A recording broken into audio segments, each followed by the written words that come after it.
Good morning, it's 4:03 a.m. Early. I did something new while the coffee maker was snuffling and gasping. I washed a dish that I'd left last night in the sink to soak.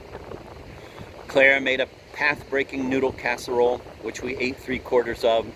1/4 is now socked away in the refrigerator. While I was filling up the carafe of the coffee maker, it clinked against the glass casserole dish. And I thought, what the hey? The dish was full of night-cooled water when I began. I put my hand in it, the suds were gone and the water was still. It was like taking an early morning swim in the lake at camp. Not that I ever did that. I could feel some hard places down on the bottom that would need scrubbing, and there were 2 dinner forks lurking below as well. I was glad to know about the forks because if I had poured the water out without removing the forks, I would have made a jangling that might have woken Henry.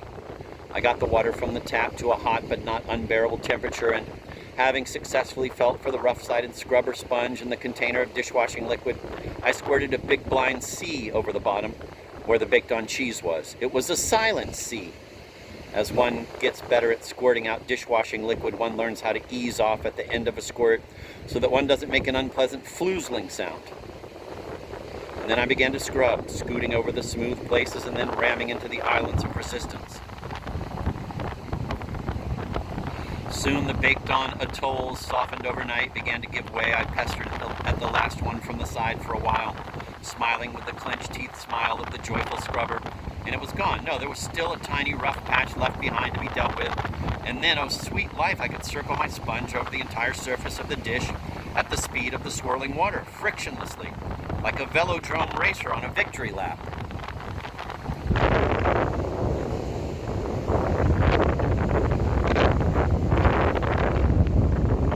What a way to begin the day. You get to know a landscape by painting it. You get to know a dish by washing and rinsing it both. And there is a way of rinsing that I have developed over the years that uses less water, a low flow method. Let some water run into the bottom and then work the dish to create a rotating wave that sloshes centrifugally up to the upper edge of the dish. Then dump that water and fill it again and spin again. The idea is to remove all traces of soap because soap tastes bad. And then, and this is a part that some people forget, you should turn the dish over and rinse the underside. For when a dish sits in the sink, it can stamp itself into bits of food, and you don't want those bits going up on the shelf where they will harden. I got the dish settled in the drainer without making any loud clinks, and by that time my coffee was done.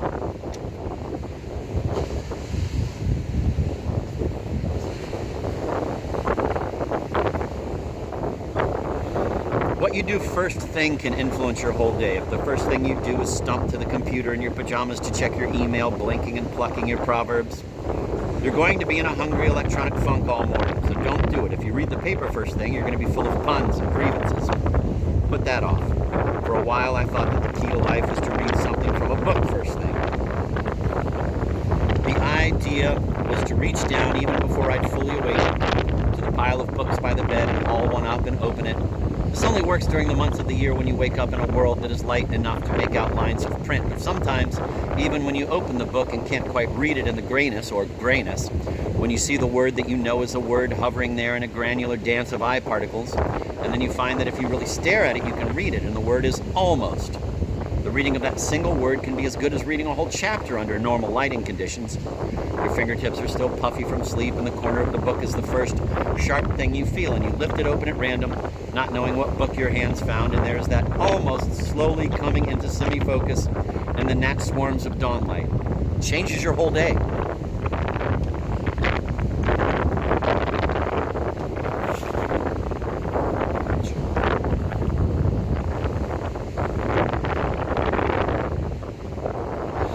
But now I've gone beyond almost, and now I read nothing when I wake up. I just put on my bathrobe and come down here. Nothing has happened to me when I sit down in this chair except that I've made coffee and rinsed an apple, and at least on this unusual morning washed a casserole dish. I am the world, or perhaps the world is a black silk eye mask and I'm wearing it.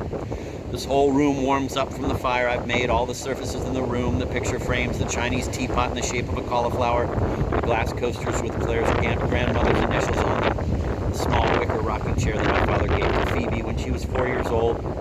All of it is warming up.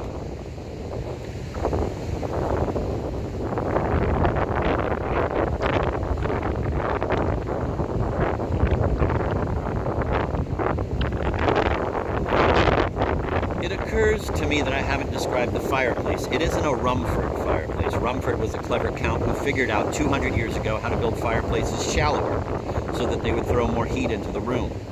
This fireplace is almost a Rumford, but it is an earlier design. It is about 1.5 feet deep with diagonal brick sides. And the fireplace is a cast iron grate. It is like a small porch or bandstand that holds the logs behind a low railing. There are decorative cast iron urn shapes on each corner. What happens is that the iron gradually gets hotter and the row of ornamental uprights in the balcony's railing radiates the heat out onto my feet. Because the grate holds the logs so steadily, I can put my feet an inch or so away from the flame in perfect comfort. Only when the fire has really begun burning hard do I sometimes have to move my chair back. The first year we lived here, we were spooked by the chimney experts and didn't have any fires. The man who sold us the house had stuffed quantities of pink insulation up all the openings. Once while I was unpacking things, I heard an angry cheeping. I pulled on the insulation, a cloud of bird-dropping dust puffed out into the room. The cheeping got louder. I went to the bathroom, and when I returned, I heard a nibbling sound along with an even louder cheeping, and I saw a bat crouched in a corner, wings half furled, furiously nibbling on a copy of Harper's Magazine.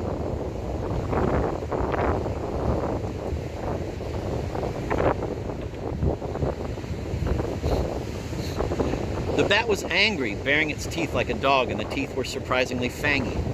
There had been an article in the paper about rabies in bats. I thought there might be some possibility that this one was rabid. When I imprisoned it under an upside-down plastic trash basket, it began chattering furiously and gnawing at the plastic. I called animal control, which turned out to be a cherubic town policeman of maybe 22 and his niece of 10 who sat in the patrol car. He trapped the bat in a lunchbox container with a screw-on lid. It was too expensive to test it for rabies, he said.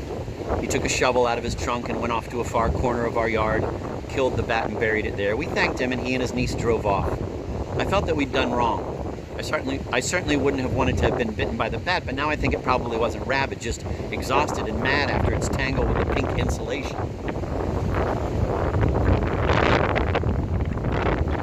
Once we started using the fireplace, the bats moved to a comfortable spot in the eaves and bed and had babies.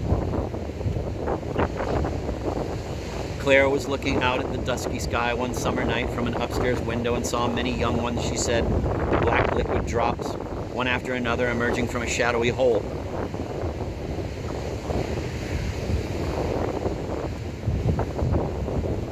Consider for a moment what the chimney sweeps had to do. I bet they ran into plenty of bats. I read about them one morning in a book of essays by Sidney Smith. I fished the book up first thing from the floor beside the bed and opened it to the table of contents. And there in the dimness was a title, Chimney Sweepers. Sidney Smith had written the essay for the Edinburgh Review in 1819. The sweeps were boys of 7 or 8 or 9 who would show up at the appointed house at 3 in the morning and bang on the front door. The servant, still asleep, wouldn't let them in, and so they would stand in the cold, no socks, chilblains throbbing, waiting. They had to be small in order to fit up the chimneys, of course, and they worked all day in those tiny spaces, carrying the sack of soot from one job to the next. And some got stuck and died in the dark high corners. And before they became hardened to the work, their knees bled. One climbing boy, so they were called, told an investigator for the House of Lords that he climbed his first chimney because his master told him that there was a plum pudding at the top. A plum pudding is, in effect, a prune pudding, but that wouldn't sound as good.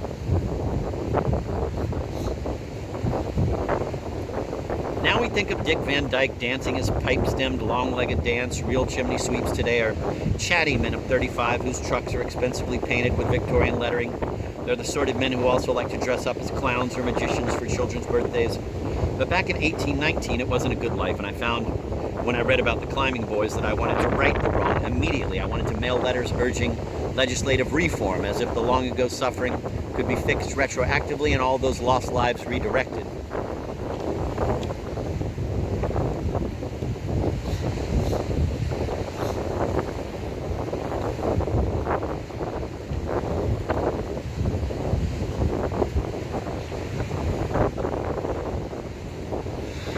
When we first moved here, we called a local chimney sweep, a software engineer who swept on weekends, who peered up into the brickwork and said that it was all rotten.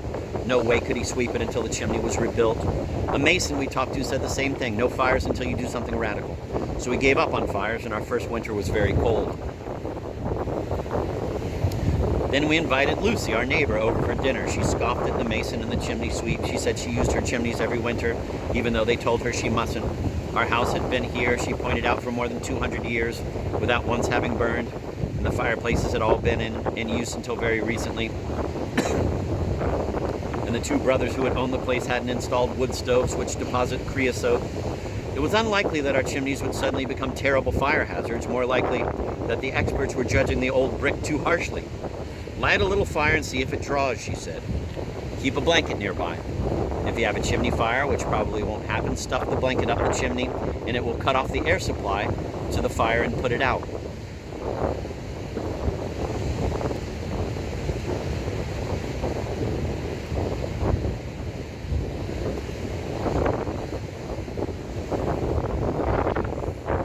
So we made a small test blaze, clutching an old blanket, and the fireplace worked perfectly. We tried all the fireplaces, they all worked, there was no problem. And the brickwork is in better shape than before because the fires have dried it out. Some crows are outside, I can hear them. I'm going to take a shower and then feed the duck. She hears me coming and makes her small querying noises. But these days when I flip back the blanket and take away the screen, she drops to the ice and is still. I think it's because she has to wait until her eyes are adjusted to the daylight, and she wants to be motionless while the adjustment proceeds, so as not to draw the attention of a predator. Yesterday, she riveted away at the food I sprinkled into the warm water, blowing snortingly through her beak nostrils once or twice. And when I walked back to the porch, she hurled herself into the air, honking loudly, and landed in a snow pile, perfectly placed to hop into the porch. It was cold, so I let her come into the porch and then into the house, where she followed me around, shaking her wings and tail. "Who do we have here?" said Claire at the top of the stairs. After the duck had a chance to get warm, I carried her gently to the door and urged her out, feeling her small bones. She didn't want to go. She can't be an indoor duck because she leaves green duck artifacts everywhere in her excitement.